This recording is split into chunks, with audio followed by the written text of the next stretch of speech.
ठीक है।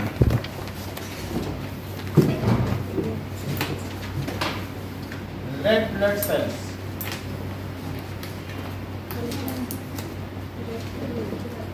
तो रेड ब्लड सेल्स जो हैं ये बोन मैरो में बनते हैं। बोन मैरो का मतलब है ये जो बोन है ना हमारी स्पाइनल कॉर्ड, इसके बीच में खाली जगह है, उसमें आरबीसी बनता है। बोन मैरो समझ गया, ये पीछे स्पाइनल कॉर्ड है तो उसी में बीच में इस थोड़ा गैप है, तो उसमें क्या बनता है, रेड ब्लड सेल्स। और बताओ इनमें न्यूक्लियस होता है या नहीं? होता है। ये बिल्कुल सही कह रहे हैं कि इनमें न्यूक्लियस नहीं होता, इसीलिए 3 महीने बाद ये मर जाते हैं। तो इसलिए प्रतिदिन हमारे अंदर 10 million new red blood cells बनते हैं और 3 महीने बाद मर जाते हैं। तो डेली आरबीसी बनता है और उसकी लाइफ क्या होगी, अगले 3 महीने बाद। फिर आज जो बनेगा वो अगले 3, फिर कल जो बनेगा वो अगले 3। समझ में आ गई बात? तो इसलिए ये नॉन न्यूक्लिएटेड होते हैं और डिस्क्वाइड होते हैं। जैसे एल्पेनलीबल होती है तो उस तरीके से डिस्क के शेप में ये होते हैं। ठीक है, अब देखो now, so red blood cells RBC are red in color due to respiratory pigment.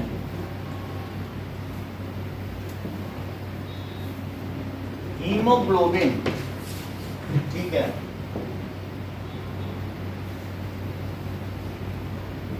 So when hemoglobin carry oxygen, they becomes deep red in color. तो when hemoglobin क्या है? hemoglobin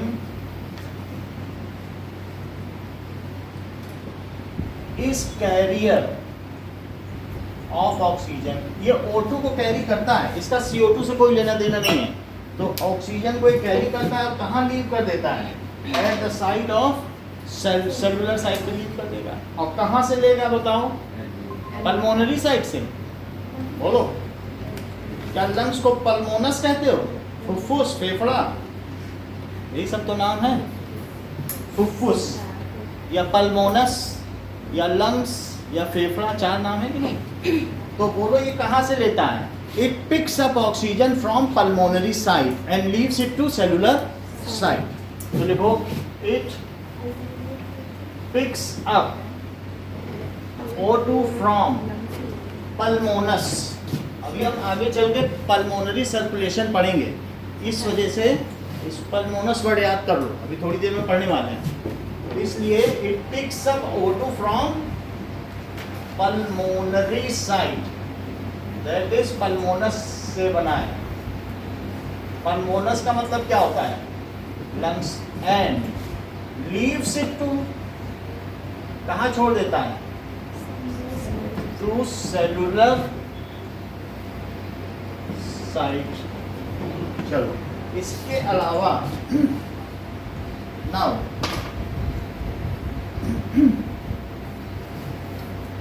red blood cells are discoid in shape. RBC are disc-like and non-nucleated. इनमें nucleus नहीं होता। These are non-nucleated. जैसे ये RBC और ये WBC, तो इस तरीके से इसका शेप होगा। ये RBC है, ठीक है। तो इनमें कहीं आपको न्यूक्लियस दिख रहा है? इट इज नॉन न्यूक्लिएटेड, इनमें कहीं न्यूक्लियस नहीं है। सो ये ऐसा है। और इसमें क्या पिगमेंट्स भी दिख रहे हैं, छोटे छोटे? तो वो रेस्पिरेटरी पिगमेंट क्या है? हीमोग्लोबिन है, ठीक है। तो अब ये देखो, ये WBC है। WBC को अगर हम खोलेंगे तो क्या इसमें कहीं आपको न्यूक्लियस दिख रहा है? तो बोलो WBC कैसा होगा? क्या न्यूक्लिएटेड? और RBC कैसा होगा? Non nucleated. So it is non nucleated. तो नॉन न्यूक्लिएटेड है, it is form in bone marrow. तो it is form in bone marrow and its life is 3 months daily. तो बोन मैरो क्या होता है? ये स्पाइन के बीच का जो शेप है, मैरो का मतलब क्या होता है? स्पाइन के बीच का जो नैरो पोर्शन होता है उसी को बोन मैरो। फिर से देखो, ये स्पाइन में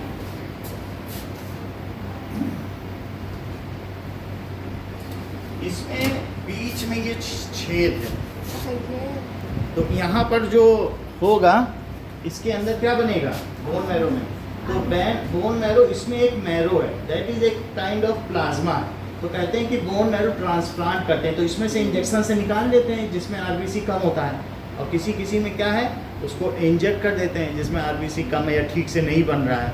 तो ऐसे कुछ लोग होते हैं जिनमें इस तरीके की हीमोफीलिया की बीमारी होती है, तो उनमें ये डाल दिया जाता है, तो फिर वो बोन मैरो धीरे धीरे बदल गया, उससे फिर उनमें आरबीसी बनने लगता है। या फिर हर महीने उनको ब्लड चढ़ाओ जब तक जिंदा रखना है, तो उससे अच्छा बोन मैरो ही ट्रांसप्लांट करो। ये रिस्की ज़रूर है, क्योंकि जिसका बोन मैरो ट्रांसप्लांट किया जाएगा उसमें एफिशिएंसी कम नहीं हो जाएगी। भाई बोन मैरो ही तो ब्लड बना रहा है, जो जेली लाइक सब्सटेंस है, तो वो किसी से निकाल करके ट्रांसप्लांट कर दिया जाता है।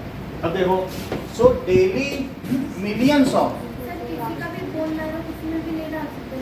ये चीज़ हमें देखनी पड़ेगी, अभी हम नेट में देखेंगे, ठीक है, क्योंकि सबका नहीं होता, इसकी टेस्टिंग होती है। हाँ, तो इसलिए बोन मैरो की टेस्टिंग करने के बाद ही, ऐसे नहीं डाला जा सकता। क्या करती है, लेकिन मान लो किसी के में बीमारी हो, सही बोन मैरो नहीं है, तो फिर हमें ट्रांसप्लांट करना पड़ेगा, दूसरा बोन मैरो होगा। तो daily millions of RBC are form, तो आरबीसी बनते रहते हैं। Okay, now if we donate blood to save life of a person, then it is easily replenished within 3 months. तो 3 महीने में हम हर 3 महीने में ब्लड डोनेट कर सकते हैं, क्योंकि वो रिप्लेनिश हो जाएगा, 3 महीने बाद आ जाएगा। हमने आज दिया तो 3 महीने बाद पूरा हो जाएगा। समझ में आ गई? ऐसा नहीं है आज ब्लड डोनेट कर दिया, कल भी कर दिया, परसों नहीं कर सकते, 3 महीने रुकना पड़ेगा। If we donate blood to save somebody's life, to save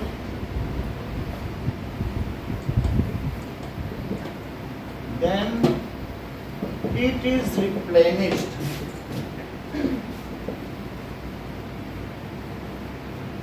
within 3 months, ठीक है।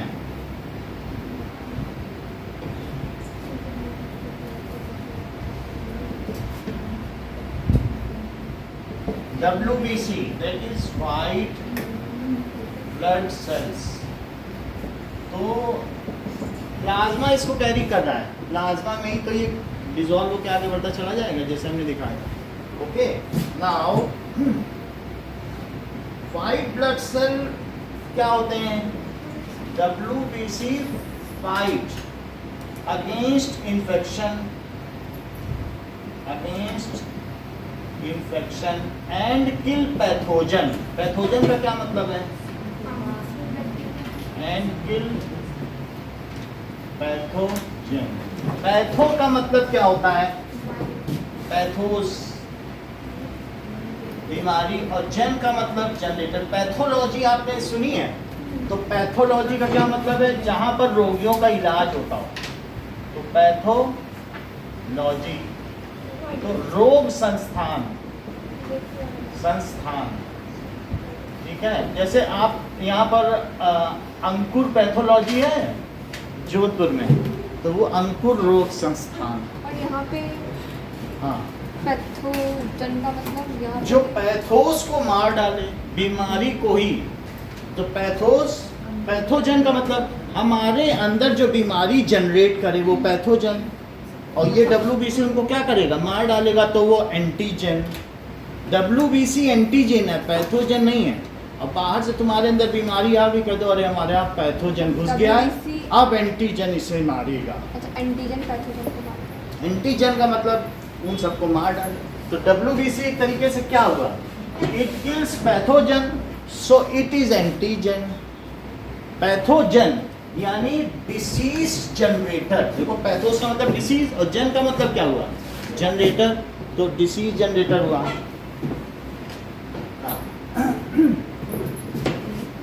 तो दिस इज जनरेटर या disease causing microorganism, causing microorganism. Okay, तो it kills pathogen, so it, ये क्या करेगा, इट इज कॉल्ड एंटीजन। दो नाम दिए जाते हैं, एंटीजन भी कहा जा सकता है या एंटीबॉडी। एंटीबॉडी वे होती हैं जो पैथोजन को किल करें।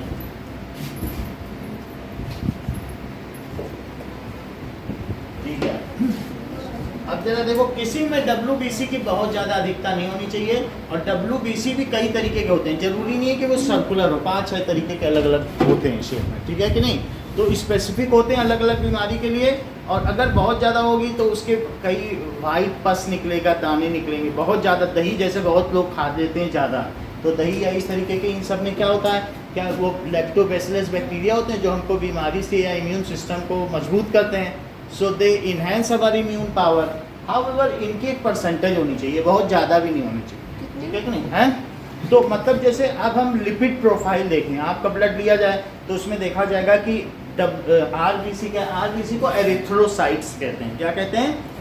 तो इनके भी 4-5 नाम हैं, तो वो हम अभी बता देंगे आपको, ठीक है, जब वो चलाएंगे। तो फिर भी सबकी अपनी अपनी परसेंटेज है, कितना होना चाहिए रेंज, अगर उससे ज़्यादा है तो फिर उसको कम करें। तो ये क्या करता है, ये fight against infection, so it increases our immune power. और इनमें न्यूक्लियस होगा क्या, system, it is nucleated.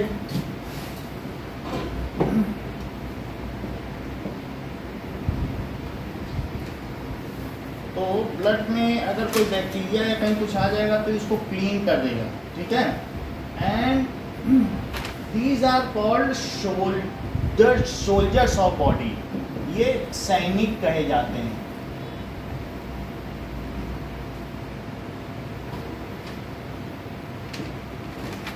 Okay, now soldiers of body.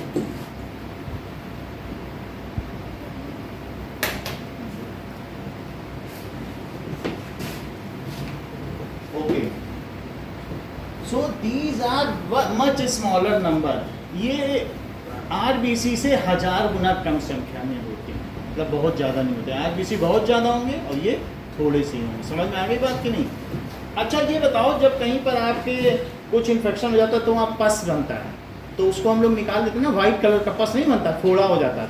तो क्या वही WBC है? यानी आप जो निकाल रहे हैं वो WBC है, तो वो वहाँ इन्फ्लेमेशन पैदा करेगा, जलन। क्यों जलन पैदा करेगा? जिससे जब एक सही टेम्परेचर हो तो उसमें वो हील हो जाता है। तो वास्तव में अगर कहीं इन्फेक्शन है तो क्या सारी बॉडी के WBC वहीं इकट्ठा हो जाएंगे उसको मारने के लिए, और उसको हम लोग पस कहते हैं। बात समझ में आ गई कि नहीं? तो पस क्या है, जो आप निकाल रहे हो वो WBC का ही संख्या, एक साथ वो एक्यूमुलेट हो जाएंगे कि इस बीमारी को मारना है। लेकिन फिर हम मारेंगे तो फिर इकट्ठा हो जाएंगे, जब तक हम मार नहीं देंगे। ऐसा होता है कि नहीं हो जाता? बार बार पस बनता है कि नहीं? अब देखिए, नाउ प्लेटलेट्स। तो प्लेटलेट्स का किस तरीके का, जैसे इसका हमने देख लिया इस तरीके से, ये WBC है और ये RBC है। तो WBC और RBC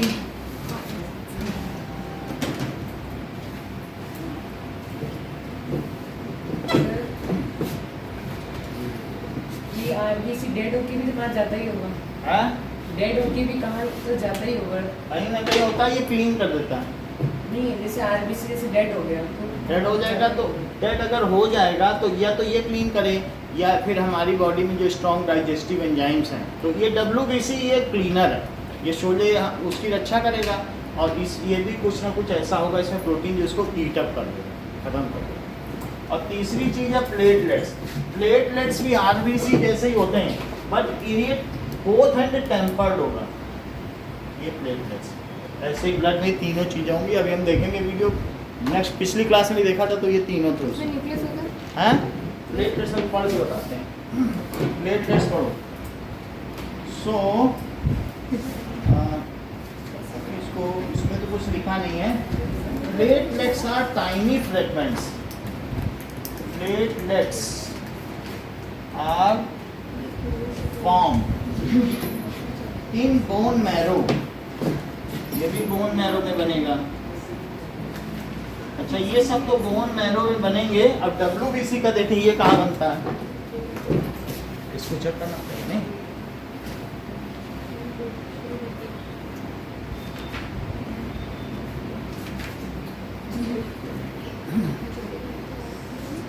Where WBC in body is formed? According to National Cancer Institute, white blood cell, a type of blood cell that is made in the bone marrow, found in the blood of Blood cells are formed in bone marrow। और सब कुछ बनता है bone marrow में। WBC, RBC and platelets, these all are formed in bone। अगर किसी में RBC की ये भी बोन मैरो में बनता है, लिखना हो तो लिख सकते हैं। ये भी बोन मैरो। किसी बॉडी में RBC कम होंगे, WBC ज़्यादा होंगे हाँ। और उसके में बोन मैरो ट्रांसप्लांट करना हो तो फिर तो WBC भी ज़्यादा हो जाएंगे। तो वो उसी रेशो में बोन मैरो बनाता है सबको, जो बॉडी के लिए जरूरी है। बोन मैरो सबको बना रहा है तो जितनी ज़रूरत है। नहीं जैसे हाँ। आपने बोला कि ट्रांसप्लांट। अब जैसे आप देखो, अगर तुमने ज़मीन में जिंक ज़्यादा डाली है तो मिर्च ज़्यादा होंगी। तो तुम दही ज़्यादा खाओगे तो तुम्हारे अंदर WBC ज़्यादा बनेगा। पालक ज़्यादा खाओगे, अनार ज़्यादा खाओगे तो RBC लाल चेहरा होगा, वो चीज़ होगी। तो हम क्या खाते हैं उसके बेसिस पर है ना। जिस हर एक चीज़ के लिए अलग अलग न्यूट्रिएंट्स चाहिए। आयरन ज़्यादा खाएंगे तो फिर हमारे अंदर हीमोग्लोबिन ज़्यादा होगा, और हीमोग्लोबिन ज़्यादा होगा तो ये क्या चीज़ है, क्या वो RBC में ये चीज़ होती है? तो ये हीमोग्लोबिन है। तो आयरन के खाने से हमारे अंदर क्या होगा, RBC ज़्यादा होगा। तो उससे फिर क्या होगा, जैसे किसी को एनीमिया हो गया, खाना खा के उल्टी कर रहा है तो उसको खाना हजम नहीं हो रहा। क्यों नहीं हजम हो रहा? क्योंकि उसके अंदर ऑक्सीजन ही नहीं है। और ऑक्सीजन क्यों नहीं है? क्योंकि ऑक्सीजन का कैरियर नहीं है। तो ऑक्सीजन किस लिए चाहिए? क्या ग्लूकोज को डाइजेस्ट करने के लिए? और बॉडी कह रही नहीं अब ग्लूकोज मतलब ऑक्सीजन तो तुम ला नहीं रहे हो, अब ग्लूकोज ला के पटकते जा रहे हो, खाना तो खा रहे हो, इसको बाहर फेंको। तो फिर उसको कहा जाएगा तुम अनार खाओ, पालक खाओ, फिर तुम खाना खाओ, और तब देखो तुम्हारी बॉडी अच्छी हो जाएगी। क्यों? क्योंकि जब तुम अनार और पालक खाओगे हीमोग्लोबिन बनेगा। वो कहेगा तुम ग्लूकोज ला के तो दे रहे हो, अब बॉडी में तुमको तो पालक अच्छी नहीं लगती, हरी सब्जियां तो तुमको अच्छी नहीं लगती, और हमको ग्लूकोज ला के दिए जा रहे हो, पेस्ट्री ला के दिए जा रहे हो, हम सब बाहर निकालेंगे। पहले ऑक्सीजन ला के दो, फिर तुम खूब खाना खाओ। तो जब ऑक्सीजन हमारी बॉडी में होगी, कौन कैरियर है? क्या रेस्पिरेटरी पिगमेंट। तो रेस्पिरेटरी पिगमेंट कैसे बनेगा? जब आयरन जाएगी। तो या तो आयरन की टेबलेट खाओ। तो जो प्रेग्नेंट लेडीज़ हैं उनको आयरन की भी टेबलेट दी जाती है, फोलिक एसिड दिया जाता है, कुछ ऐसी चीज़ें। और या फिर आप अनार और ये सब खाइए। इसीलिए तो 100 रुपये ग्लास है अनार। देखिए वो कहते हैं एक अनार तोड़ा तो उनका ये तो इसको तो खुद ही खून की ज़रूरत है, सारे सफ़ेद दाने इसमें, एक चुटकुला है। क्योंकि ऐसे भी अनार होते हैं ना सफ़ेद दाने, कह रहे हैं कौन कहता है कि ये ब्लड बढ़ाता है, इसको तो खुद ही खून की जरूरत, सारे दाने तो इसके सफ़ेद ही हैं। अब देखो platelets are formed in bone marrow, so when it comes in contact with air then it clots the blood। तो अगर एक कट हो गया तो क्या वो ब्लड की जो कैपिलरी है या वेसल है या वेन है या आर्टरी है तो वो हवा के संपर्क में आ जाएगी। तो वहाँ पे वो फाइबर लाइक स्ट्रक्चर बना देगा और वहाँ से ब्लड को क्या करेगा, प्लग इन कर देगा, एंड हमारे जो प्रेशस ब्लड को ही बचा लेगा, and it will not get wasted और drained out of the body. हमारी बॉडी से भी ड्रेन नहीं होगा। तो इसलिए क्या करता है, when it comes in contact with air then it clots the blood या कोएगुलेट्स द ब्लड, आपको जो आसान लगे वो लो। So when it comes in contact with air it clots या कोएगुलेट का होता समझते हो, जैसे अंडे को पानी में उबालो तो जम जाए, दूध में एक बूंद नींबू डालो तो पनीर कोएगुलेट हो जाए। तो एक साथ इकट्ठा होना और जमना, इसको क्या कहते हैं, coagulation.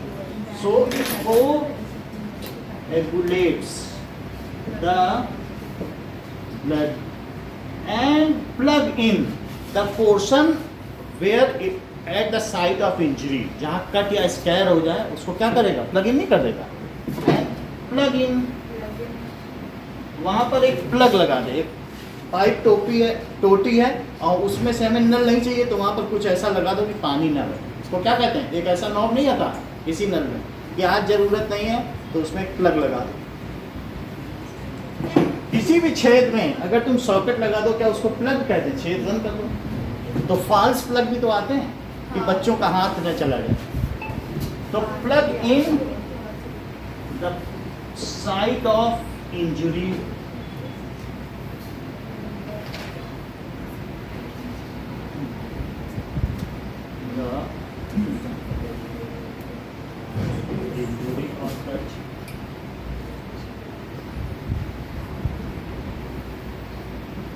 उसको प्लग इन कर देता है।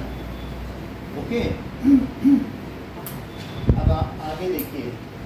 सो एक बात ध्रुवांशी ने पूछी थी, क्या ये न्यूक्लिएटेड होता है, ये भी होता होगा। Is platelet nucleated?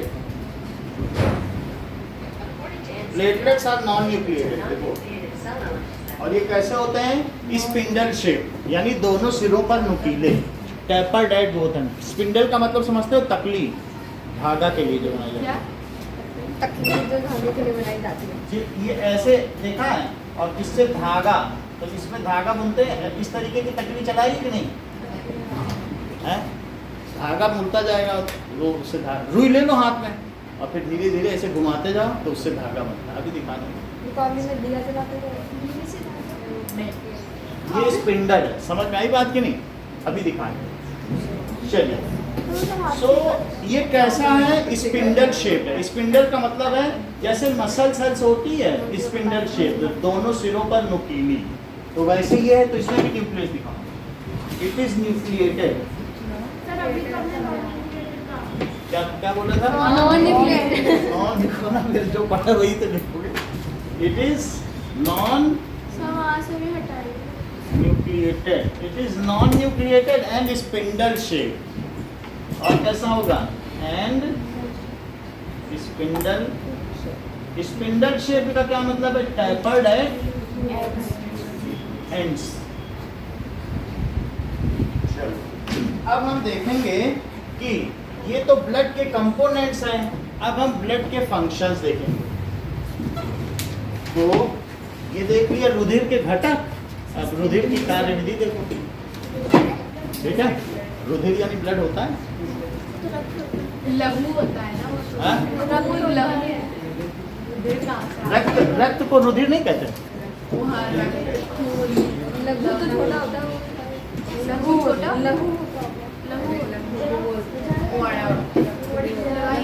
चलो आगे देखें फंक्शंस ऑफ। अब हम फंक्शन देखेंगे, आखिर हमारे बॉडी को ब्लड की क्यों जरूरत है। Now function of blood. Rahiman देख बड़ेन को लघु न दीजे डारी, जहाँ काम आए सुई कहा करे तलवारी। तो बड़े को देखकर छोटे को हमें फेंक नहीं देना चाहिए। क्यों? क्योंकि जहाँ पर सुई का काम है वहाँ क्या तलवार से सिएगी कपड़ा। एक बेकार बंद पड़ी घड़ी भी 2 बार सही समय बताती है दिन में। मान लो 6:45 में बंद हो गई तो 2 बार तो 6:45 दिन में बजेगा ये, नहीं तो बंद भी हो गई। अब पढ़ते रहो पूरा। चलिए, सो फंक्शंस ऑफ ब्लड,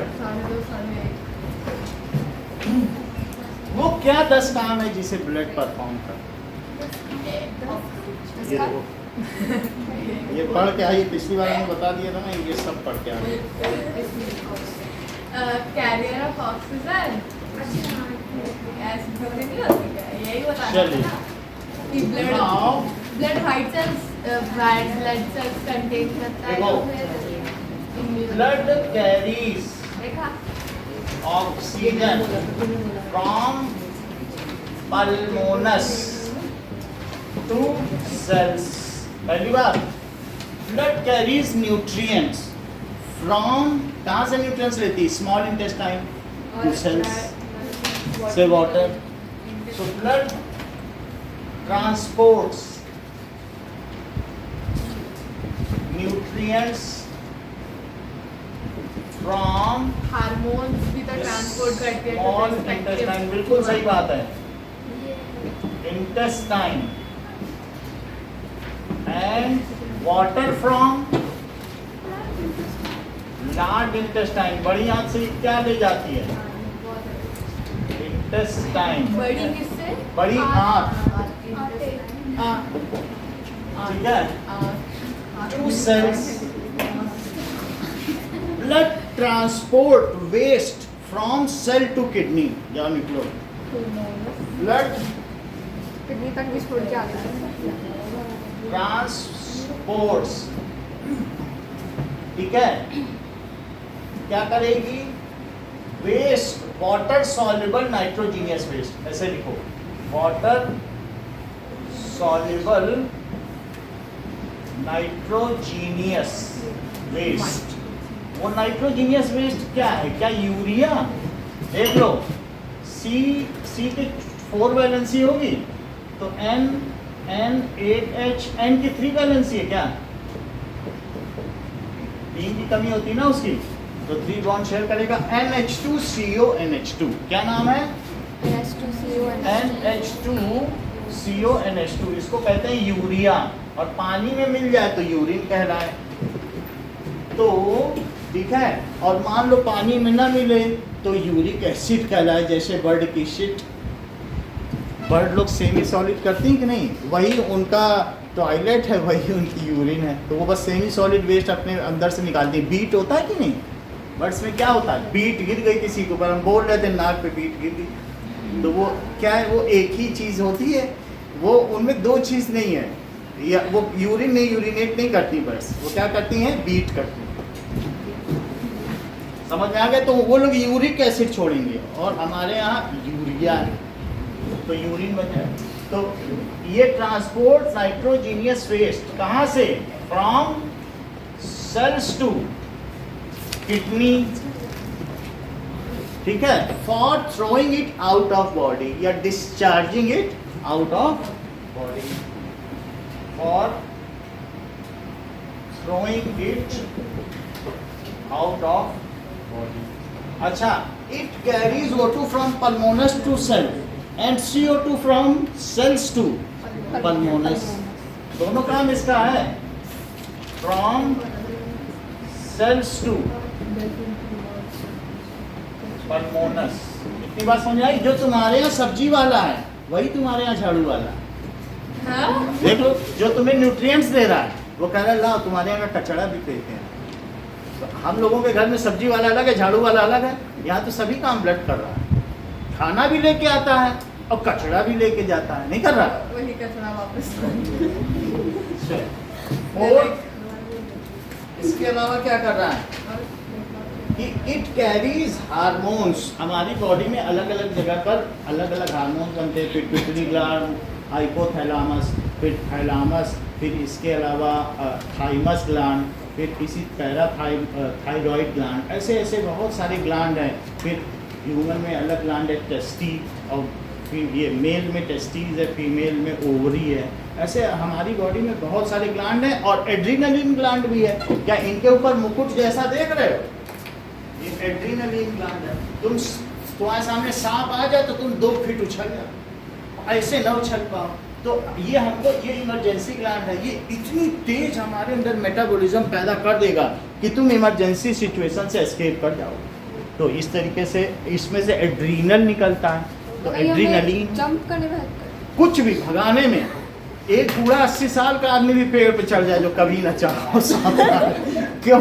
ये संकट के समय तुम्हें बचाने में मदद करेगा. तो हमारे अंदर की जो ग्लैंड्स हैं उसमें से क्या निकलते हैं? हार्मोन्स. और उस हार्मोन को वहाँ से ग्लैंड से जो निकला वो टारगेट ऑर्गन तक पहुँचाएगा. इससे जो हार्मोन निकला उसको हार्ट तक पहुँचाएगा. बोला धड़को तेजी से, पंपिंग करो ब्लड की. सांस से कहेगा तेजी से ऑक्सीजन लो. और फिर सेल से कहेगा तेजी से रेस्पिरेट करो. इतनी एनर्जी इसको दे दो कि ये उछल जाए. समझ आई बात कि नहीं? तो ये कहाँ पहुँचाएगा? क्या ये कहीं भी पहुँचा देगा? हार्मोन का काम है कि अगर हार्मोन हमारे अंदर सेकेंडरी चेंजेस ला रहा है तो क्या हमारी ये मूंछ यहाँ भी उगा सकता है? नहीं उगा सकता। अलग अलग चीज़ें अलग अलग, तो इस तरीके से क्या होगा कि जैसा चेंज जहाँ होना चाहिए वही तो कर रहा है, ठीक है कि नहीं? तो इस तरीके से it carries hormones from different glands to target organ, जहाँ जाना चाहिए वहीं तो जाएगा है कि नहीं? सो इट ट्रांसपोर्ट्स, ये आपको जानना चाहिए कि हार्मोन्स ब्लड में डिसॉल्व होकर चलते हैं, ठीक है? तो लेकिन पहुंचते कहाँ हैं? जहाँ इनको काम करना चाहिए वहीं ये काम करें। So it transports hormones from, hormones हमारा जेंडर डिसाइड करते हैं, हमें शेप देते हैं, और इसी तरीके से बहुत सारे और भी काम है, ग्रोथ भी देते हैं। तो इस तरीके से फ्रॉम ग्लैंड्स, जैसा कि सौम्या ने बताया, टू टारगेट ऑर्गन।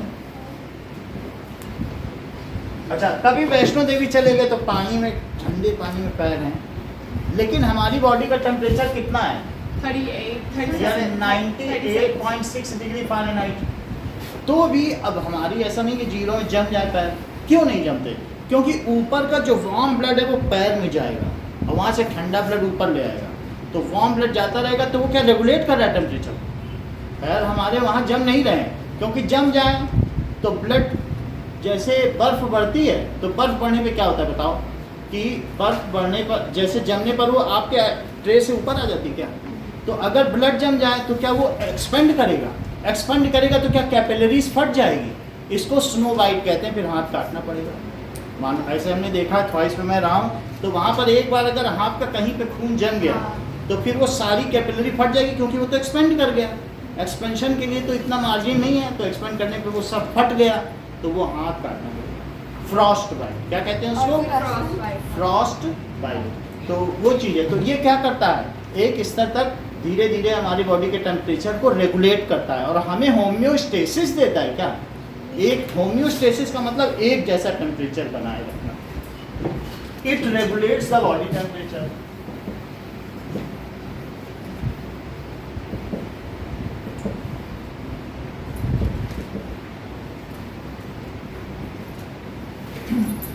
चलिए, and maintains the homeostasis of body. क्योंकि टेम्परेचर स्पेसिफिक रहेगा तभी हमारे बॉडी के प्रोटीन काम करेंगे। टेम्परेचर स्पेसिफिक है, हड़ताल कर देते हैं जरा सा।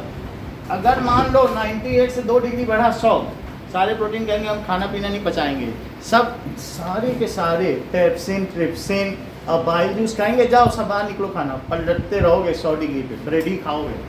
कहेंगे टेम्परेचर लाओ यहाँ पे, तो फिर कहेंगे भैया इसको एंटीपायरेटिक दो। पायर का मतलब चिता, तुम्हारी बॉडी चिता बन गई, तो उसको एंटीपायरेटिक दिया जाएगा। एंटीपायरेटिक का मतलब जो बॉडी की आग को या टेम्परेचर को क्या कर दे? डाउन कर दे, तो उसको क्या कहेंगे? एंटीपायरेटिक। बुखार की गोलियां, बुखार की गोली बताइए, ठीक है। It regulates the body temperature and maintains homeostasis of body. क्यों जरूरत है होम्योस्टेसिस की? बिल्कुल बताएंगे उन्हें कि नहीं तो प्रोटीन हड़ताल कर देंगे। दे आर टेम्परेचर स्पेसिफिक, हर चीज़ बता देते हैं। दैट इज क्यों ऐसा किया? And maintains the homeostasis.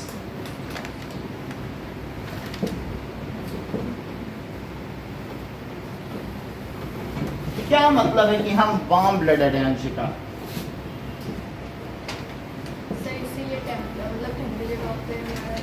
और हम जो inhale, Those organisms which have constant body temperature are known as warm blooded. And क्यों constant है body temperature? Because they are terrestrial animal, they have abundance of oxygen to breathe in. So the respiration rate can takes place easily at higher rate and the body temperature is maintained. So what does it mean by warm blooded? Constant body temperature. Those organisms which have constant body temperature at all weather conditions are known as warm blooded. बोलो बात समझ में आ गई? तो human warm blooded है। छिपकली जब बर्फ में जाएगी तो उसके ऑर्गन्स का क्या होगा? हैं? हिबरनेशन में चली जाएगी तो वो उसमें भी ब्लड किसी किसी में भरा हुआ है। हम तो जिसकी बात करने जा रहे हैं वो 4 चैम्बर्ड हार्ट है, हम लोगों का 4th चैम्बर, उसको देखेंगे कि क्या चीज़ होने वाली है, कि क्यों हम लोग अधिक किस्मत वाले, why we are most efficient persons in this universe, हम क्यों या इन दिस अर्थ पर, तो वो हम देखेंगे कि कोल्ड ब्लडेड हमारा मुकाबला क्यों नहीं कर सकते, और जो वार्म ब्लडेड है उनमें भी हम क्यों सुपीरियर हैं। हम 2 चैम्बर्ड की भी बात करेंगे, 3 चैम्बर्ड हार्ट की भी बात करेंगे, लेकिन बाद में देखेंगे कि ये चैम्बर एम्बर क्या होता है। अभी तो हम इतना देख लें कि वार्म ब्लडेड क्या होता है। वार्म ब्लडेड का मतलब है those organisms which maintains their constant body temperature are called warm blooded, they are more efficient than the cold blooded which go hibernation during extreme cold conditions. वो जैसे छिपकली है, वो 6 महीने सो जाएगी, क्योंकि ठंडक में वो इतना बॉडी टेम्परेचर मेंटेन कर पाएगी 37 या इसके आसपास, एम्बिएंट कंडीशन तो नहीं मेंटेन कर पाएगी। तो क्या लिख रहे हैं वार्म ब्लडेड एनिमल, ये जरूरत पड़ती है इसलिए लिख लो। Constant temperature animals, so those organisms which क्या करते हैं, maintain their body temperature at constant level,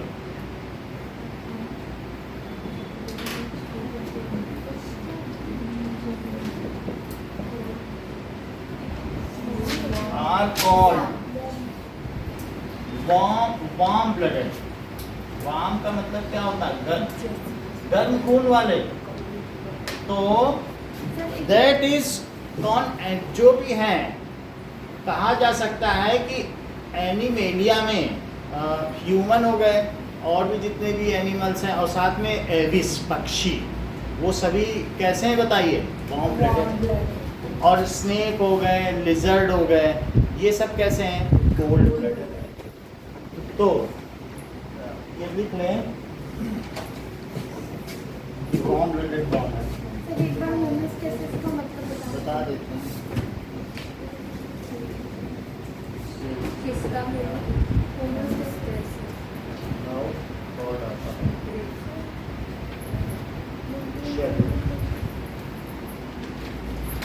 अब देखो, लिखो mammals and aves are warm blooded, जो अपने बच्चों को जन्म देते हैं और उन्हें दूध पिलाते हैं। मैमल्स एंड एविस का मतलब समझते हो, पक्षी।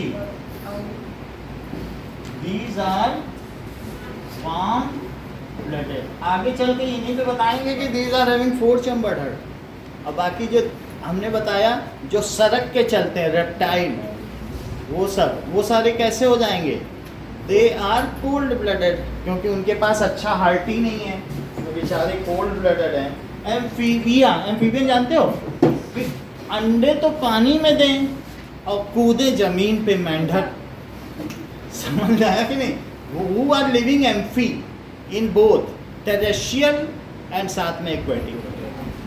वो क्या जाएंगे रिप्रोडक्शन के लिए, पानी में चले जाएंगे और फिर कूदेंगे ज़मीन पर, खाना में ज़मीन पे खाएंगे, उनको कोई इंसेक्ट खाने तो ज़मीन पे खाएंगे। तो एम्फीबियंस कैसे होंगे, कोल्ड ब्लडेड। और बोलो ये फिशेस कैसी होंगी, मछलियाँ, कोल्ड ब्लडेड। और इसी तरीके से एम्फीबिया और रेप्टिलिया जो सड़क के चले, सरीसृप, तो वो सब कोल्ड ब्लडेड। तो यहाँ लिखो कौन कौन से दो वो हैं वार्म ब्लडेड, ह्यूमन्स ना बोलो, मैमल्स। जो मैमल्स ओविपेरस हैं कि विविपेरस? ये बिल्कुल सही कह रहे हैं कि मैमल्स क्या ओवम देते हैं, अंडा देते हैं, बहुत अच्छा बताया सूरज, जिन्होंने कह दिया ओविपेरस बोल रहे हैं, बहुत बड़ी बात नहीं। हम लोग अंडा देते हैं क्या, अंडा दे तो ओवम हुआ, ओवम का मतलब oviparous.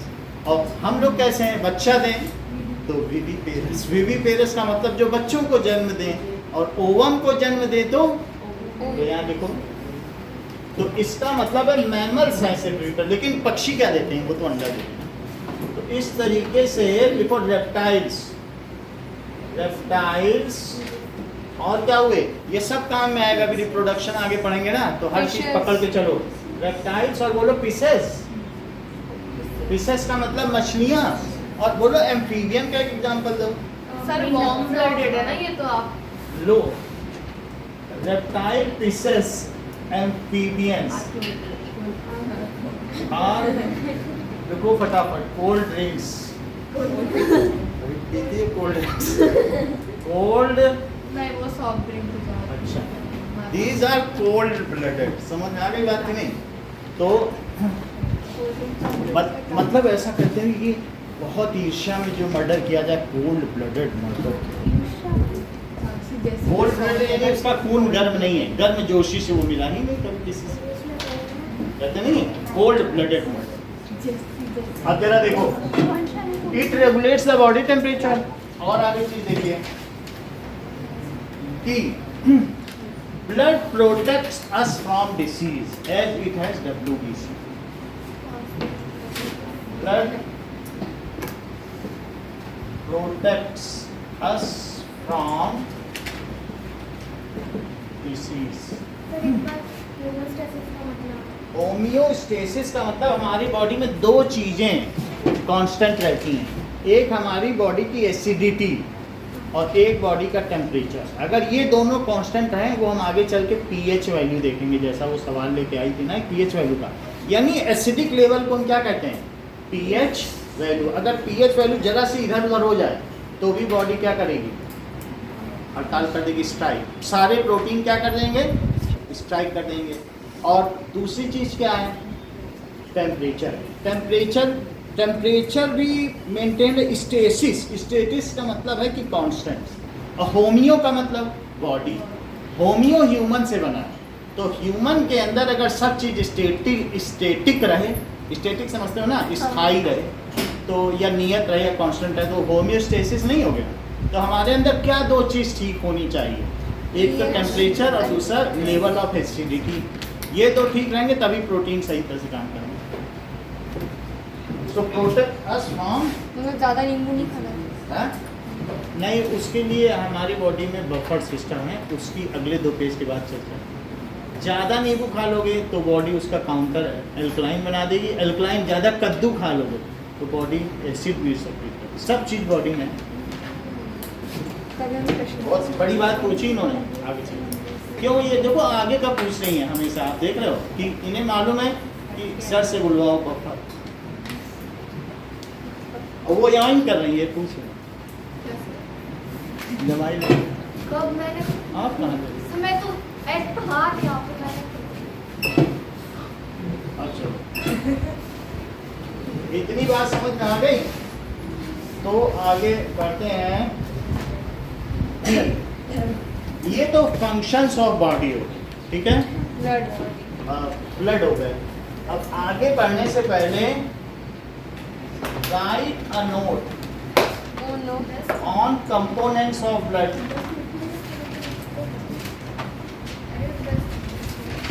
And right functions of blood. Sir 10 बस इतना ही ठीक है, हमने कंबाइन कर दी बहुत सारी। सिर्फ फंक्शन वाले बाद में कर लो, एक ही करो। इसमें 5 लिख देना, चलो एक छोड़ दो।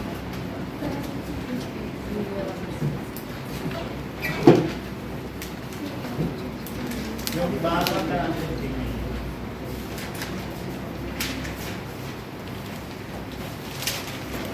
सर एक को कितना लिखना है? एक में, हर एक में 4 लाइन लिखो। प्लेटलेट्स में 3 लाइन लिख देना, और इसमें 5 पॉइंट लिखो, ठीक है। 1 पॉइंट छोड़ो।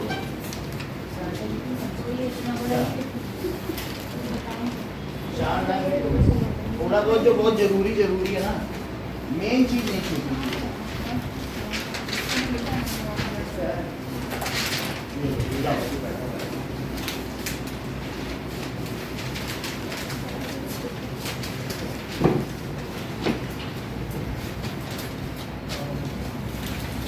Okay,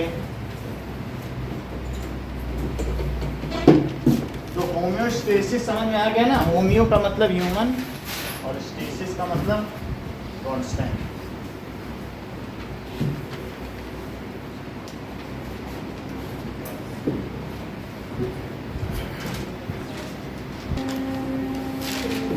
human transportation system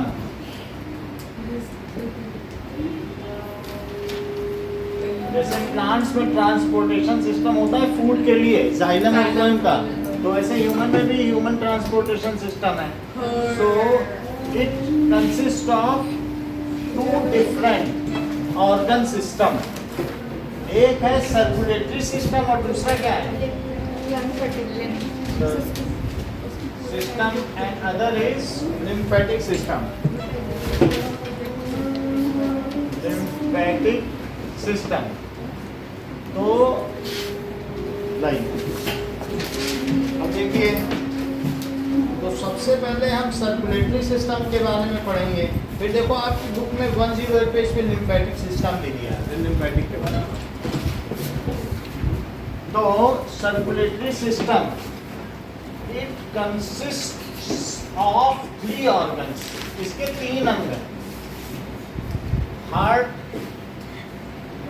blood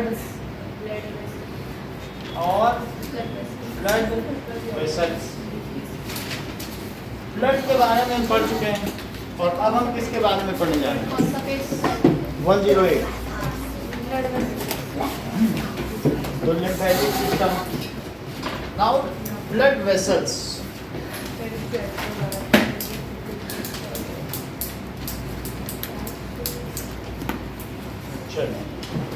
blood vessels क्या होते हैं कि ये आर्टरी होगा, so the tubules through which blood flows is called blood vessels. So इनमें ब्लड फ्लो करता है। तो जो ब्लड वेसल है ये हमारा सर्कुलेटरी सिस्टम कैसा है, क्या ये क्लोज्ड सिस्टम है कि ओपन सिस्टम है? बोलो, क्योंकि ये बहुत अच्छा बता रही है कि मतलब इसमें सब चीज़ें पाइप से बहती हैं और फिर उसी में हार्ट में गिर जाती है, फिर चलती हैं, उससे बाहर तो नहीं जाती ना। तो it is a closed circulatory system. जबकि लिम्फेटिक सिस्टम कैसा है, ओपन। इसमें एक तरफ खुला हुआ है फनल, वहाँ से चीज़ें आ रही, तो ये ओपन है। और ये कैसा है, क्लोज्ड सर्कुलेटरी सिस्टम। जैसे हाइड्रोपोनिक्स आपने सीखा है कि उसमें क्या होता है कि एक कंटेनर पानी है, उसमें कुछ क्या होता है, बहुत सारे न्यूट्रिएंट्स हैं प्लांट को दिए जाते हैं और फिर उससे जो पानी ड्रेन आता है तो उसी में गिरता है। ऐसा मोटर चलती रहती, पूरा दिन पौधों को पानी मिलता रहता है। समझ में आया? तो what does it mean by closed circulatory system? वो पाइप में रहेगा और हार्ट उसकी क्या मोटर है, तो उसी से पाइप से जाएगा, फिर गिरेगा, फिर जाएगा, फिर गिरेगा। और ऐसा करके जो गुरुद्वारे में 200 लीटर का ड्राम होता है जिसमें शरबत पिलाया जाता है, तो वैसे 4 ड्राम ब्लड ये एक दिन में सर्कुलेट करता है। मतलब एक दिन में इतनी अच्छी एफिशिएंसी है कि कितना ब्लड हमारी बॉडी में सर्कुलेट हो जाता है। तो ये कैसा सिस्टम है बताइए? क्लोज्ड सिस्टम है। और ये कैसा है? ओपन। एक तरफ से चीजें आ रही फिर चलता चला जा रहा है। तो दिस इज क्लोज्ड सिस्टम। और ये this is open system. Blood vessels क्या होता है? The tubes, muscular tubes, muscular tube through which blood flows is called blood vessels. Blood vessels. अब जरा देखिए, मान लीजिए कि हमारे बॉडी में ये देखो, सो हार्ट है, ओके। सो हमारे बॉडी में क्या होगा? हार्ट ऐसा होता है। हाँ, तो अभी देखिए, नाउ ये इसका पेरिकार्डियम है। कार्डिया का क्या मतलब होता है बोलो? हार्ट होता है। हार्ट है तो इसकी जो आउटर मस्कुलर बॉडी है वो कार्डियक मसल की बनी हुई है क्या? कई तरीके की मसल्स भी होती हैं, smooth muscles, striated muscle, unstriated muscle. Cardiac muscle भी तो होती है। तो कार्डियक मसल क्या हार्ट के लिए?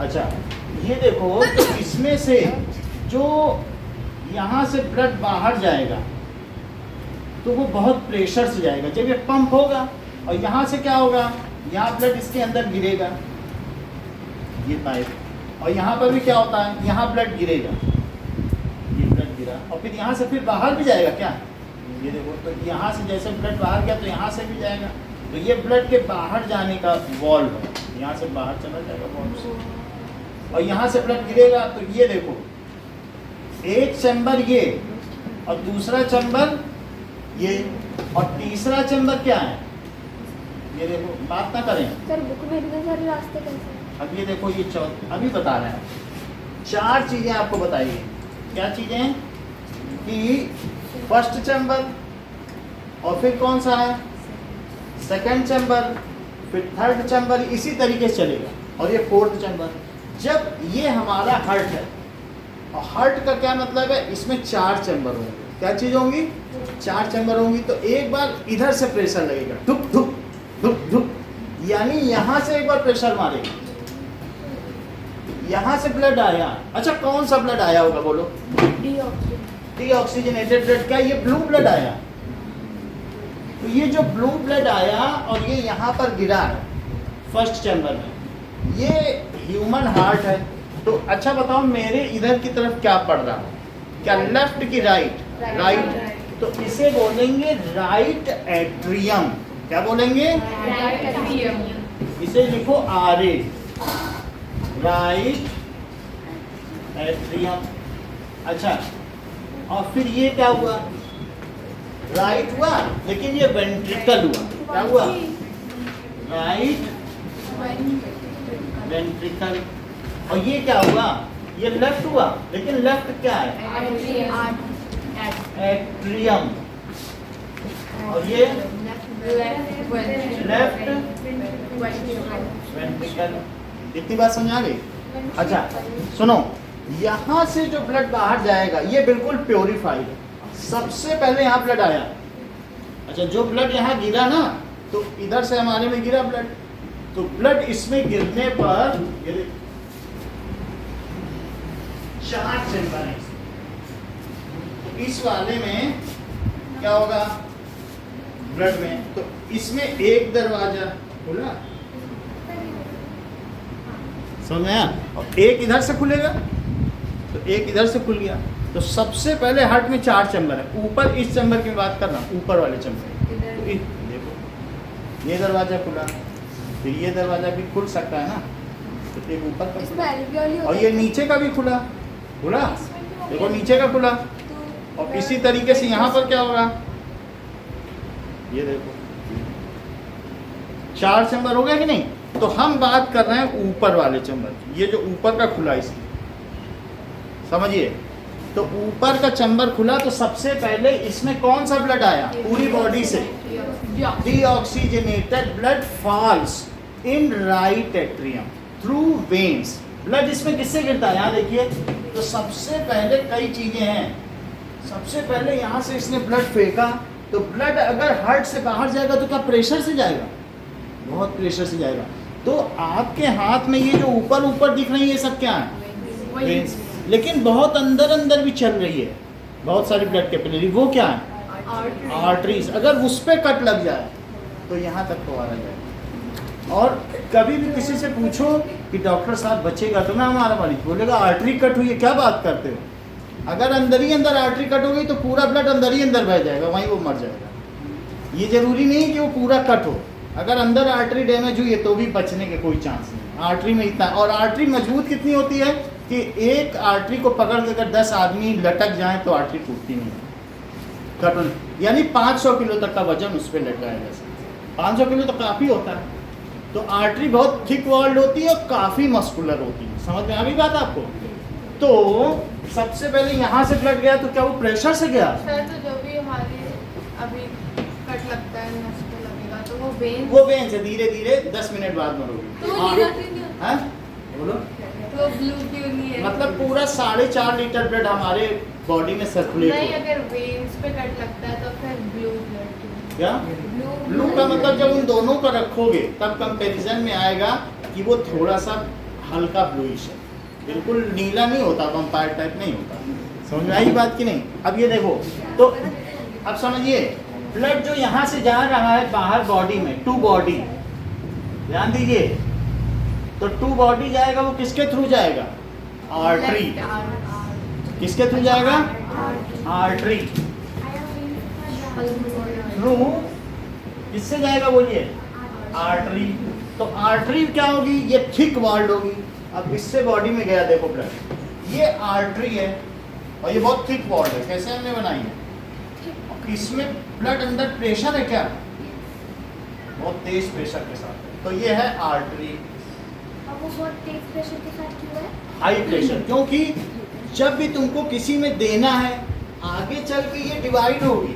तो ये जो किस में डिवाइड हुई बोलो? ये बताओ। ये सब ब्लड कैपिलरी है। जो सिस्टम तुम्हारा चल रहा है ये सब क्या है? यहाँ से भी ब्लड गया, यहाँ से भी गया, और यहाँ से क्या? रेड ब्लड जा रहा है आर्टरी से, फ्रेश ऑक्सीजनेटेड। कैसा ब्लड जा रहा है? बॉडी में दे रहा है तो अच्छी अच्छी चीज भेजेगा। तो ये आगे आर्टरी किस में बट गई? आर्टीरियोल्स। किस में बटी बोलो? आर्टरी के ही कई पार्ट हो गए, उसको क्या कहेंगे? आर्टीरियोल्स। और अब आर्टीरियोल किस में टूटेगा? क्या और फाइन में टूटेगा? इतना पतला पतला है, इतना पतला पतला टूटेगा। क्या तुमने कभी देखा है कि जैसे इन्होंने अभी थोड़ी देर पहले कहा था कि सर ब्लड कैपिलरी ही तो एल्वियोली पे गुच्छे के तौर पर चारों तरफ लिपटी हुई। क्यों इन्होंने एल्वियोली वर्ड यूज किया? आप समझिए कि यही जाकर कहाँ पे लिपटी? एल्वियोलस पे, लंग्स पे। तो उन्होंने कहा ये लंग्स पे लिपट जाएगी, सर एल्वियोली तो डालो। तो अब ये इतना फाइन है एयर के बराबर, इससे ज़्यादा मोटी नहीं है। तो ये इतनी पतली पतली पूरी बॉडी में, और इसके बगल में कौन होगा बोलो? क्या? सेल्स। तो सेल्स अब ये लेना देना करेंगे, कहेंगे लो न्यूट्रिएंट्स लो, वेस्ट लाओ, सब्जी लो, कचरा दो। ये यहाँ बोल देंगे कि नहीं? इनको क्या कहेंगे? कैपिलरीज। अब इनको क्या कहेंगे?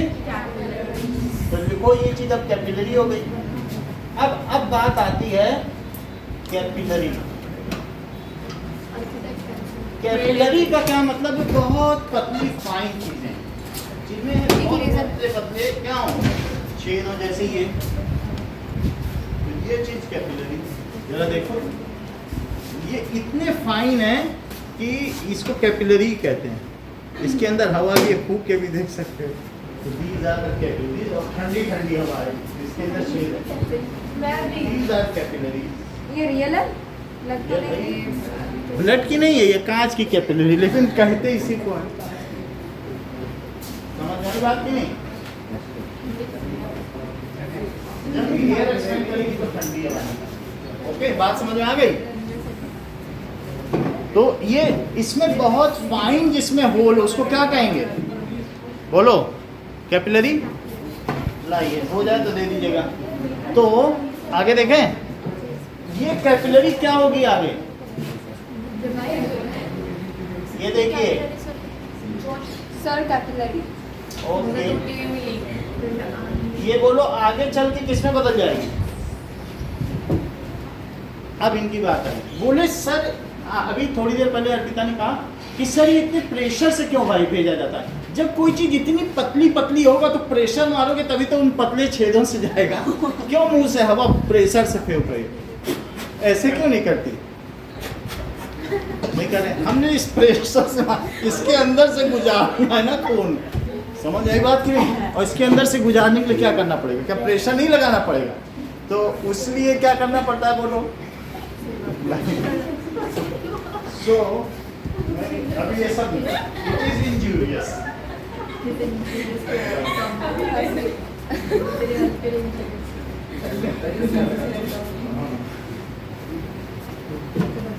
अब देखो क्या बात बताई? Artery blood flows under pressure, further it bifurcates. Bifurcates का मतलब है माइनी ब्रांचेस में डिवाइड हो जाएगा into arterioles. Arterioles further bifurcates into capillaries, and then again वो क्या हो जाएगा? कन्वर्ज। पहले डाइवर्ज हुआ और फिर क्या होगा? सब सिमट जाएंगे। सारे जो कैपिलरीज हैं क्या वो फिर मिलके एक होने लगेंगे। लेकिन क्या यहाँ से आने के बाद इनमें कौन सा ब्लड बहेगा? Deoxygenated, deoxygenated. सर ने सारी इसकी ऑक्सीजन ले ली, बोला लाओ ऑक्सीजन, और क्या ले जाओ अब? CO2। तो भाई यहाँ तक ये जो ब्लड बह रहा है क्या ये रेड है? बोलो इनमें बहने वाला ब्लड कैसा है? रेड। और यहाँ तक भी कैसा बहा? लेकिन आगे क्या होने वाला है जब ये सेल के संपर्क में आएगा? बोलो। तो यहाँ तक रेड है और आगे अब सर ने कहा कि भाई आपने तो मुझे O2 दे दी और अब मुझसे क्या ले लो? CO2 ले लो। तो इसने इसको O2 दे दी और इससे क्या ले लिया? CO2 ले ली। क्या CO2 लेने के बाद इसका कैसा कलर हो जाएगा? और अब इस ब्लड को क्या कहेंगे?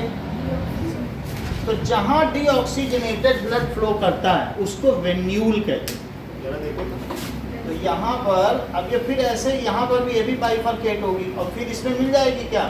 तो ये ऐसे फिर यहाँ से एक ब्रांच इसकी और फिर ऐसी, तो ये यहाँ पर ये फिर मिल जाएंगे। तो ये क्या हो रहा बताओ? ये कैपिलरीज हैं। कैपिलरी के बाद क्या आया? वेन्यूल और उसके बाद वेन। फिर से देखो वेन्यूल अभी समझ में आ जाएगा। और ये उसके बाद क्या आया? बोलो ये क्या है? वेन। जो सबसे मेन है जो इसमें आ गई उसको क्या कहेंगे? वेन। तो 3 शाखाएं हैं मुख्य, यानी ब्लड वेसल कौन कौन से हैं? Artery, capillary and when. 3 कौन कौन सी चीजें? आर्टरी और कैपिलरी का मतलब जो सेल के कांटेक्ट में है, और सबसे बाद में सब मिल गई तो क्या हुई? वेन। तो लिखो blood capillaries are of 3 types. ये देखिए यहाँ तक तो क्या लिखे? So muscular tube through which blood flows is called blood vessels. So it consist of 3 parts.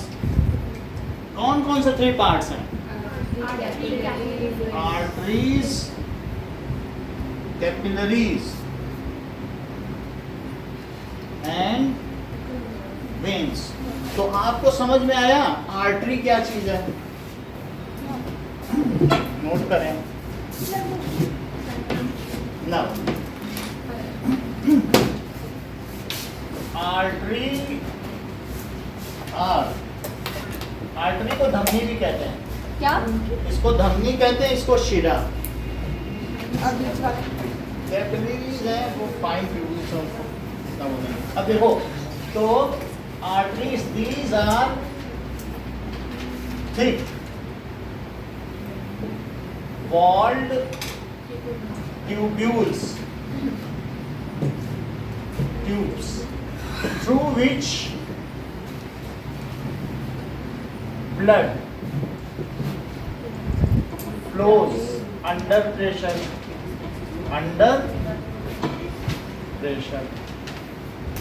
समझ में आ गया? जिससे प्रेशर के साथ एयर वो जाए तो उसे क्या कहेंगे? through which blood flows under pressure. तो ये थिक वॉल्ड है और इनसे ब्लड अंडर प्रेशर फ्लो करता है।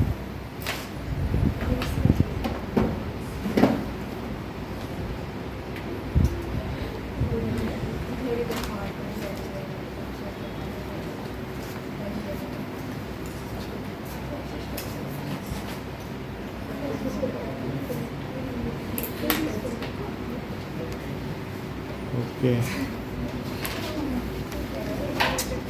Now, इसमें अंडर प्रेशर फ्लो करेगा। इसमें अब आगे देखो क्या हो रहा है कि दूसरा क्या है? वेन्स क्या चीज होती हैं? These are thin walled. ये कैसी होंगी? These are thin walled and blood pressure is not so high. इसमें ब्लड प्रेशर ज़्यादा नहीं होता। Blood flows through non return valves. किसके थ्रू फ्लो करेगा? नॉन रिटर्न वॉल्व का मतलब समझते हो?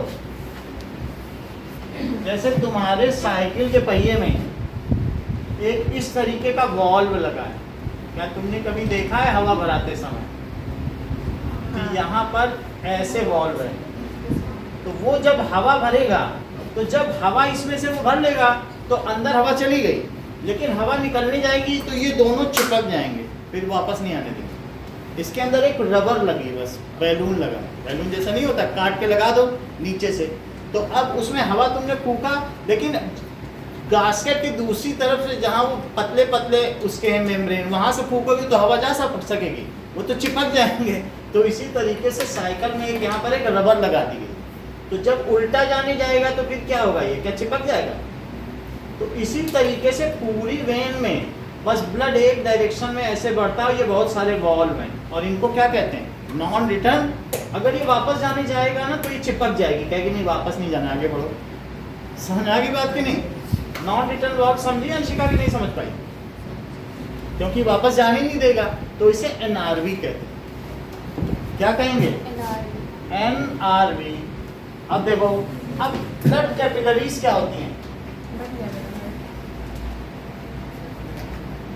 These are fine, one cell thick, hair-like blood vessels which are in immediate contact with cells and exchange the nutrients and waste material too. इसी से तो exchange हो रहा सर। कैसी है? फाइन है, वन सेल, बहुत पतली पतली है। समझ में आ गई बात की नहीं? वन सेल ठीक है, और hair like fine tubules in immediate contact with, किसके सीधा संपर्क में है? इन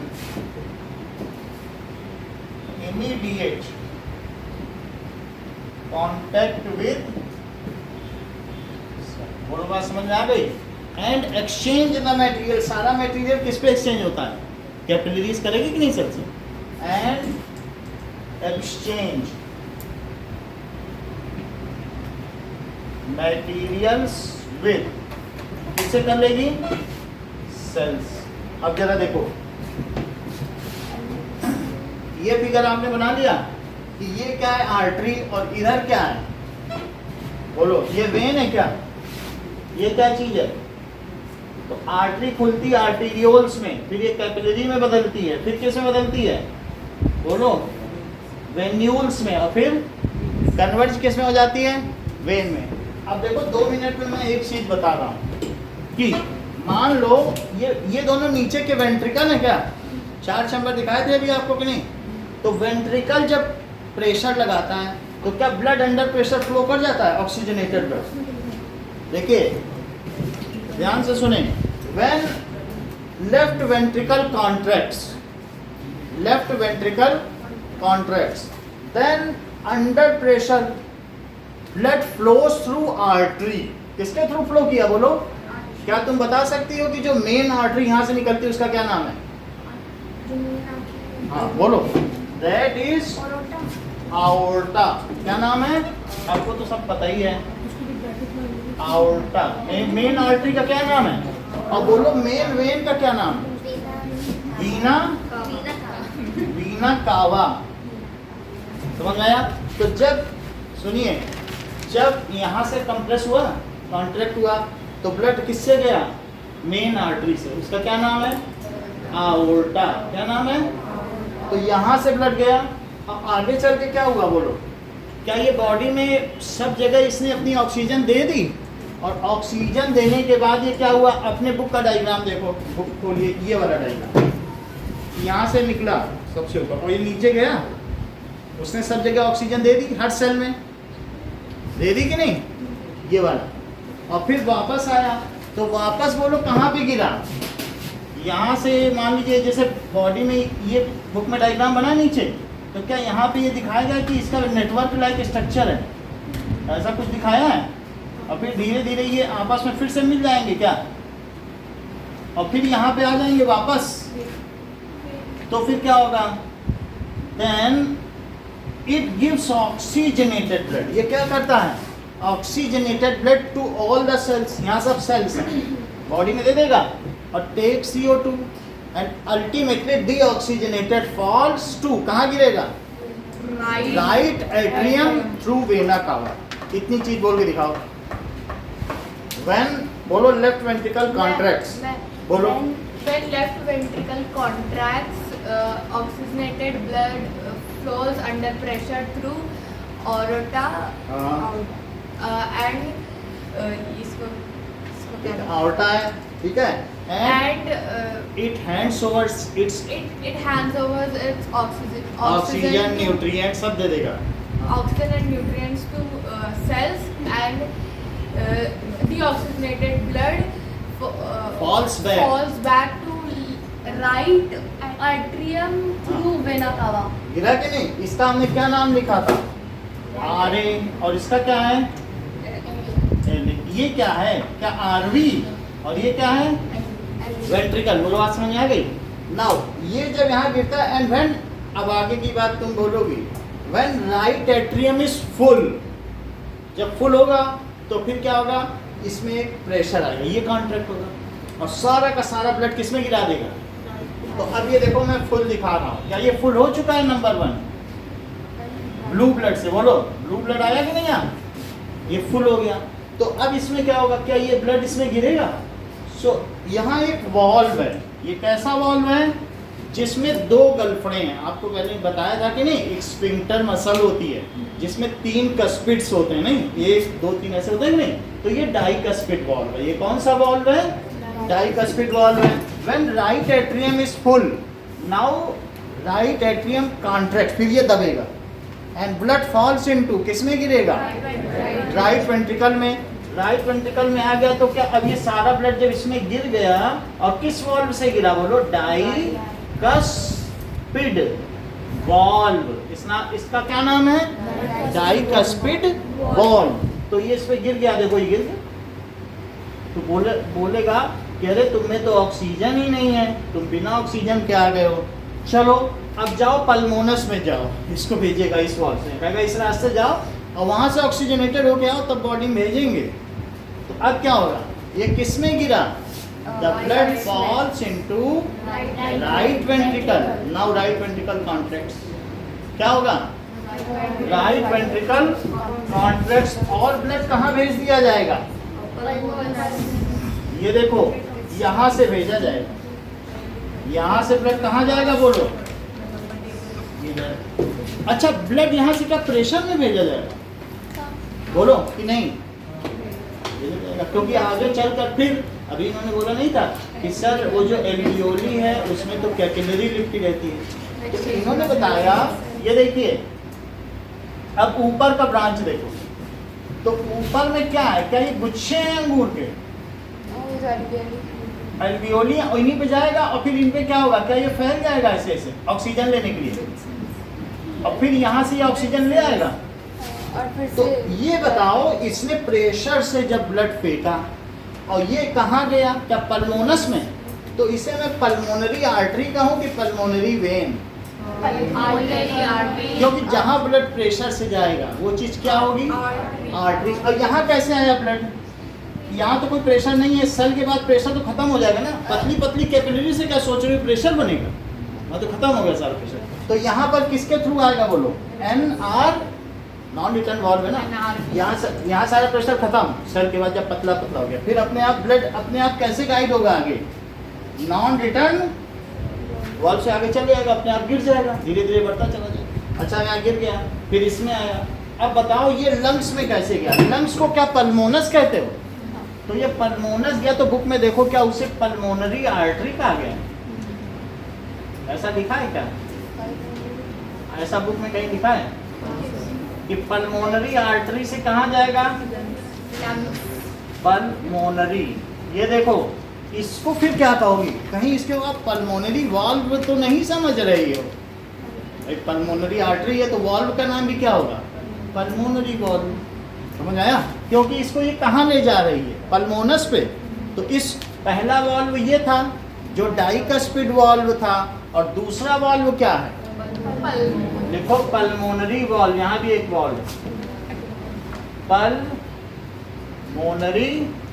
अच्छा, अब ये ब्लड आ गया और ये कहाँ पे गिरेगा? बोलो नाउ ये थोड़ा सा इसको यहाँ पे ऐसे बनाओ, यहाँ से गया आर्टे में गया था कि नहीं? यहीं से तो गया था। अब ये आया यहाँ से, तो ये कहाँ गिरेगा? इसके ये एट्रियम में गिरेगा।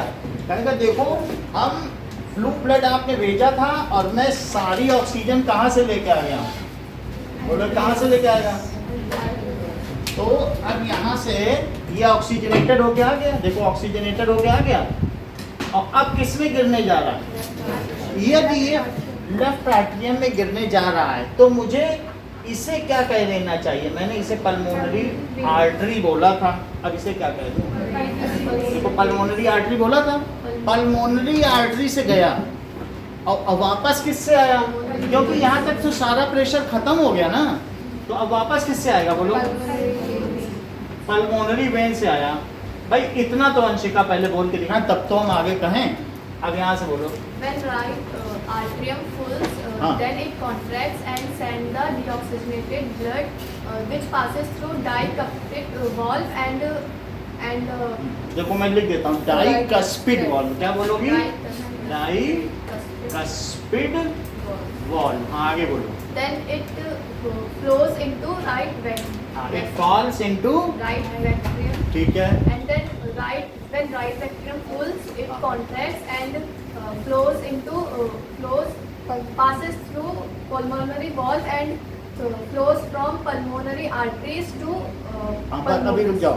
When right ventricle fulls, then it contracts। आगे बोलो।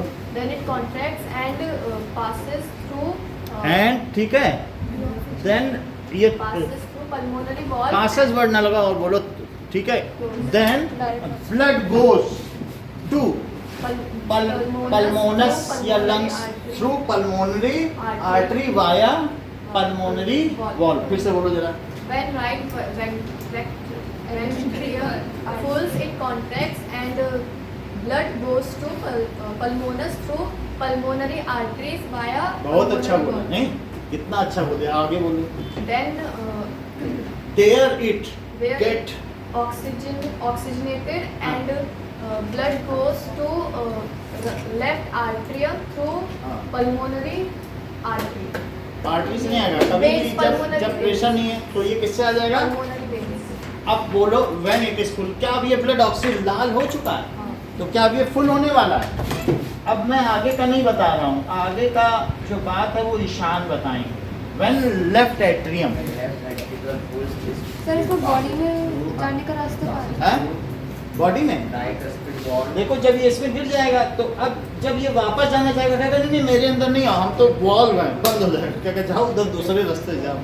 ये सब वॉल्व है, ये वॉल्व है कि नहीं? उसी तरीके से ये कहेगा हमने दबाया, यहाँ से दबाया, ये कहेगा नहीं बंद हो गए, जाओ यहाँ से नहीं जा सकते। यहाँ वॉल्व क्या होता है? हमेशा वन साइडेड होता है। वॉल्व कभी एक तरफ जाने देगा और वापस आने ही नहीं देगा। ये बिल्कुल बैलून टाइप है। यहाँ से तो हवा फूंक सकते हो जहाँ रबर है, अब उल्टी फूंकने जाओगे तो फूंक पाओगे? वो पिचक जाएंगे में। तो इसी तरीके से जब यहाँ से दबाएगा तो क्या ये खुला रहेगा? क्या सोचते हो इसमें भर जाएगा, चिपक जाएगा, और फिर इस रास्ते से क्या होगा? जाएगा। और क्या यहाँ पर मैंने ऐसा ही कुछ रास्ता बना दिया? ये समझ में आ गई बात कि नहीं? ये देखो, ये तो इस वाल्व का कोई नाम बता सकता है? कहीं इसके ये आवर्टा तो नहीं है, और इस वाल्व का नाम आप आवर्टिक वाल्व तो नहीं समझ रहे हो, क्योंकि यहाँ आवर्टा है। मेन आर्टरी का नाम क्या है? और क्या यही मेन आर्टरी है? तो इस वाल्व का भी नाम क्या हुआ? आवर्टिक वाल्व। अब ईशान बताओ कि आगे क्या हुआ?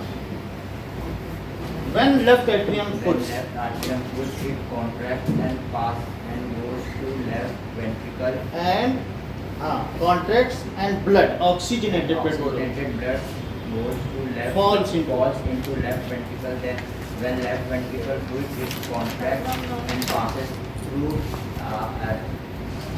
aorta.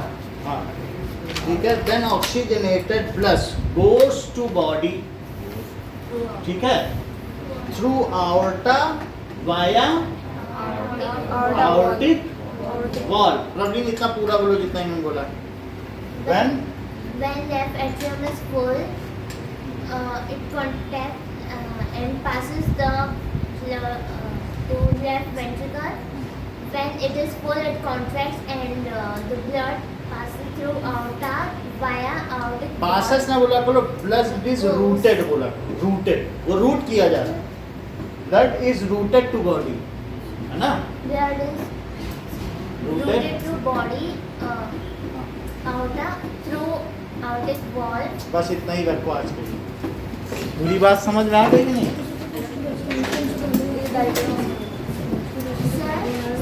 जैसे वहाँ पे डायाकस्पिड वॉल पे इधर कोई वॉल ये ट्राइकस्पिड वॉल है, ये हम भूल गए। यानी जैसे हमारा डाइकस्पिड वॉल है, तो यहाँ पे कौन सा है बोलो? इसमें 3 कस्प हैं। कस्प का मतलब 3 इसकी मेम्ब्रेन कस्प होती है। साइंस में वो प्लांट में जो क्लोरोफिल की क्यों जरूरत पड़ती है और इसकी ये वो एक्टिविटी हाँ? जो भी हाँ।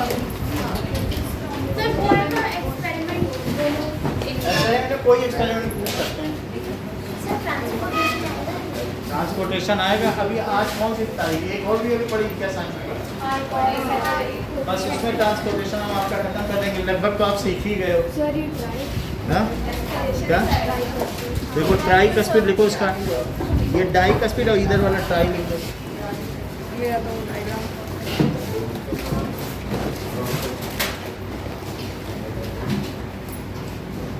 करीब करीब तो समझ में आ गया ना? हाँ? आ गया ना?